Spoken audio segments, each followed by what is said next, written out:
আসসালামু আলাইকুম এভরিওয়ান। আশা করি আপনারা সবাই ভালো আছেন। আলহামদুলিল্লাহ, আল্লাহ তাআলার রহমতে আমিও বেশ ভালো আছি। তো আশা করি গল্পটা আপনাদের অনেক অনেক ভালো লাগছে, যেটা আপনাদের কমেন্ট দেখে আমি বুঝতে পারছি। চলেন বেশি কথা না বলে একটি ডায়েরির আত্মকাহিনী গল্পের পার্ট 3 শুরু করা যাক। মাতৃগর্ভ থেকে ভূমিষ্ঠ হওয়ার পর প্রতিটি মানুষই একজনকে অবলম্বন করে বেড়ে ওঠে, ভবিষ্যতের পথে এগিয়ে চলে। একটি মুখের হাসি, দুটি চোখের জলের জন্য মানুষ কত কিই না করে। মায়ের মুখের হাসি, বাবার ভালোবাসা, প্রিয়জনের অনুপ্রেরণা, আমি কোনো কিছুই পাইনি। আমি ভবিষ্যতের দিকে এগিয়ে গিয়েছি নিতান্তই প্রকৃতির নিয়মে। আমি আজ যে অবস্থানে আছি এর সবটুকুই প্রকৃতির অবদান। আমি ভেবেছিলাম আদিবা কোনো একটা দিন আমাকে বুঝবে, ভালোবেসে বুকে টেনে নেবে, আদর করবে। পৃথিবীর যত রকম আদর আছে সব রকম আদর, কিন্তু সেই দিনটা হয়তো আমার বেদনা ভরা জীবনে কোনোদিন আসবে না। আমারও সুখ নামক বস্তুটার স্পর্শ পাওয়া হবে না। বাহিরে কি সুন্দর ঝুমঝুম বৃষ্টি হচ্ছে, খুব করে লোভ হচ্ছে আদিবাকে নিয়ে বাইরে যেতে, বৃষ্টিতে ভিজতে। কিন্তু সেই ভাগ্যটা আমার কি বিধাতা দিয়েছে? তবে স্বপ্ন দেখতে তো আর মানা নেই।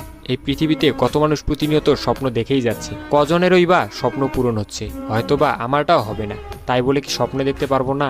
আদিবা জানালার পাশে বসে প্রকৃতির লীলা খেলা দেখছে। হঠাৎ লক্ষ্য করলাম এক ঝলক দমকা বাতাসের সাথে কিছু বৃষ্টির ছিটা এসে আদিবাকে আলিঙ্গন করলো। আদিবার শাড়ি পরেছিল, আকাশি রঙের শাড়ি। আদিবার কাঁধ থেকে শাড়িটি পরে যায়। আমি লজ্জায় মুখটা ঘুরিয়ে নিই, অথচ তার সবকিছুই তো আমারই। কিন্তু সেটা কার্যকর হয়নি, ভবিষ্যতেও হবে বলে মনে হয় না। নিজের মান সম্মান, অপমান, লজ্জা, সংকোচ সবকিছু পিছনে ফেলে সেদিন আদিবাকে বলেছিলাম আমার সাথে বৃষ্টিতে ভিজবেন। আমার খুব ইচ্ছে প্রবল বৃষ্টির মধ্যে গভীর মমতায় কেউ আমার হাতটা ধরে থাকবে, আমি তাকে নিয়ে বৃষ্টিতে ভিজবো। এই ইচ্ছার মধ্যে কোনো ফাঁক ছিল না, একটুও না। তবুও সেদিন আমার ইচ্ছাটা পূরণ হয়নি।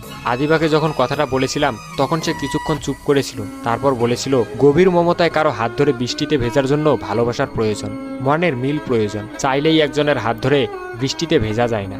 আমার আর আপনার মধ্যে সেরকম কিছুই নেই। আর তাছাড়া যে মানুষটাকে আমার ভালো লাগে না, পছন্দ হয় না, সে মানুষটার হাত ধরে আমি কেন বৃষ্টিতে ভিজবো? আপনার ইচ্ছা হলে আপনি ভিজুন, আমি আপনার সাথে হাত ধরে তো দূরের কথা, একসাথে ভিজবও না। সেদিনও আমি কোনো কথা বলিনি, চুপ করে সব শুনেছিলাম। তারপর একাকিত্ব জীবনের অভিশাপ নিয়ে বৃষ্টির মাঝে নিজেকে বিলিয়ে দিয়েছিলাম। ভেবেছিলাম কাঁদতে কাঁদতে চোখের জল নামক পবিত্র বস্তুটা অনেক আগেই শুকিয়ে গেছে। কিন্তু সেদিন যখন আমার চোখ দিয়ে অনবরত কেঁদে চলেছি তখন বুঝেছিলাম মানুষের চোখের পানি কখনোই ফুরায় না, সময় বুঝে ঠিকই চোখে জল চলে আসে। আমিও সেদিন খুব করেই কেঁদেছিলাম। সেদিন আমার কান্নাটা কেউ দেখতে পায়নি, বৃষ্টির সাথেই ধুয়ে গিয়েছিল আমার চোখের নোনা জল। আমার বিয়ে হয়েছে 3 মাস হলো। এই 3 মাসে আমি অনেক চেষ্টা করেছি আদিবাকে কাছে পাওয়ার, কিন্তু আমি প্রতিবারই ব্যর্থ হয়েছি। একবার 1 সেকেন্ডের জন্য হলেও সফল হতে পারিনি। আস্তে আস্তে কচ্ছপ গতিতে আমি আমার বিয়ে করা বউ আদিবার থেকে নিজেকে দূরে সরিয়ে নিতে লাগলাম। কারণ আমি বুঝতে পেরেছিলাম দুনিয়ায় আর সবার মতোই আদিবার কাছেও আমার কষ্টের কোনো দাম নেই, ভালোবাসার কোনো মূল্য নেই। সেও শুধু নিজেকে নিয়ে ব্যস্ত, নিজের ভালো থাকাটাই তার কাছে সবচেয়ে গুরুত্বপূর্ণ। আমার ভালো থাকা কিংবা খারাপ থাকাটা তার মনে বিন্দুমাত্র আঁচড় কাটতে পারবে না।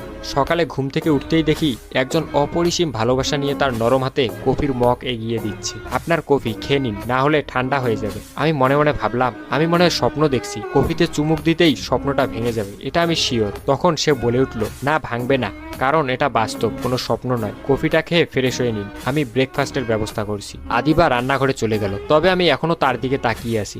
বুঝতে পারছিলাম না কি হচ্ছে, তবে ভালো হচ্ছে এটা বুঝতে পেরেছিলাম। আমার 25 বছরের জীবনে মনে হয় এই প্রথম কেউ আমাকে নিজ হাতে ভাত বেড়ে খাওয়াচ্ছে। বুঝ হওয়ার পর থেকে আমি আমার মাকে কখনো দেখতে পাইনি। যখন মা বেঁচে ছিলেন তখন হয়তো নিজের ছেলেকে নিজ হাতে ভাত আদর করে খাইয়ে দিয়েছিলেন, গোসল করিয়ে দিয়েছিলেন। তবে সেসব আমার মনে নেই। 6 বছর বয়সে মা মারা যাওয়ার পর বাবা নতুন বিয়ে করেন। বাবার জীবনে নতুন বউয়ের আগমনটা সুখকর হলেও আমার জীবনে মায়ের আগমনটা তেমন একটা সুখকর ছিল না। 6 বছর বয়স থেকে আমি নিজ হাতে গোসল করেছি, নিজ হাতে ভাত খেয়েছি, নিজ হাতে কাপড় ধুয়েছি, নিজের পায়ে হেঁটেই স্কুলে গিয়েছি। অথচ এই সময়টা পরম ভালোবাসায় সবসময় আমার হাত ধরে থাকার কথা ছিল কোনো একজন। আজ যখন আদিবা নিজ হাতে আমাকে সবকিছু এগিয়ে দিচ্ছে তখন আমার মনে হচ্ছে আমি একেবারে একা নই, আমারও একজন আছে। অফিসে বসে আছি, কাউকে নিয়ে ভাবতে ইচ্ছা করছে, কিন্তু কাকে নিয়ে ভাববো? আদিবাকে নিয়ে কি ভাবা যায় না? তাছাড়া তো আর কেউ নেই আমার। আদিবার এত পরিবর্তনের কারণটা আমার বুঝে আসলো না। মনে হলো এর পিছনে কোনো একটা কারণ আছে। পৃথিবীর সবকিছুর পিছনেই কোনো না কোনো কারণ থেকেই যায়, এর পিছনে হয়তো কোনো একটা কারণ আছে। আবার মনে হলো সেও তো এই পৃথিবীতে আমার মতো একা, তারও তো ভালোবাসার মানুষ বলতে কেউ নেই। হয়তো সে তার একাকিত্ব জীবনটার প্রতি বিরক্ত, এর থেকে মুক্তি চায়। সেও হয়তো চায় কেউ তার শাড়ির কুচি ঠিক করে দেওয়ার সময় আলতো করে জড়িয়ে ধরুক। পৃথিবীর সমস্ত মানুষ যখন ঘুমিয়ে যাবে তখন কারো হাত ধরে গভীর রাতে আকাশের চাঁদ দেখবে। দেখতে দেখতে আমার বিয়ের 6 মাস হয়ে গেল।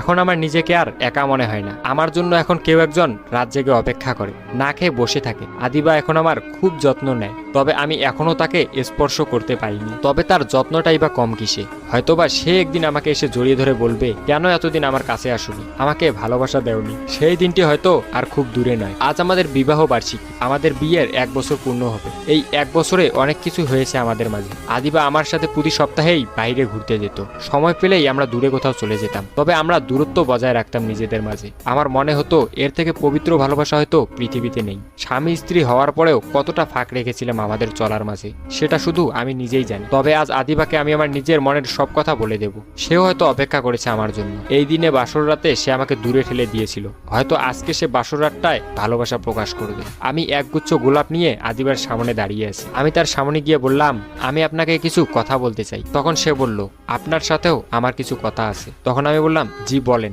আমি পরে বলবো। তখন সে বলতে শুরু করলো, আমি আপনাকে একটা মিথ্যা কথা বলেছি। আপনাকে বলেছিলাম আমার বয়ফ্রেন্ড নেই, কিন্তু এটা সত্য না, আমার বয়ফ্রেন্ড আছে। বিয়ের আগের দিন তার সাথে পালিয়ে যেতাম, কিন্তু সে বাইরে ছিল। তারপর যখন আপনার সাথে বিয়ে হলো, তখন থেকেই তার সাথে আমি কথা বলতাম আপনার অগোচরে। সে আমাকে বলেছিল 3টা মাস অপেক্ষা করার জন্য, কিন্তু আবার বলল 1 বছরের আগে আসতে পারবে না, আমাকে 1 বছর অপেক্ষা করতে হবে। 1 বছর পর সে আমাকে নিয়ে যাবে। তাই 1টা বছর আপনার সাথে ছিলাম। কালকের পরের দিন আমার বয়ফ্রেন্ড দেশে আসছে। তখন আমি বললাম, তার মানে আপনি এতদিন আপনার প্রয়োজনে আমাকে ব্যবহার করেছেন, আমার সাথে ভালোবাসার অভিনয় করেছেন। তখন সে বলল, না, অভিনয় করিনি, আপনার সাথে অনেক ভালো সময় কাটিয়েছি, তবে আমি ভালোবাসি অন্য কাউকে, আমাকে ক্ষমা করবেন। আমি তখন আর কিছুই বললাম না, ওয়াশরুমে গিয়ে নিজের চোখ দুটোর দিকে তাকিয়ে রইলাম। সো আজকের গল্পটি আপনাদের কাছে কেমন লাগলো অবশ্যই কমেন্টে জানাবেন, এবং I am creation YouTube channel বা পেজ থেকে দেখলে ফলো দেবেন, এবং চ্যানেল থেকে দেখলে সাবস্ক্রাইব করে দেবেন। সো পরবর্তী পাঠ আসা পর্যন্ত সবাই ভালো থাকবেন, সুস্থ থাকবেন, এবং ভালোবাসার মানুষটির খেয়াল নেবেন। সো আজকের মতো আল্লাহ হাফেজ।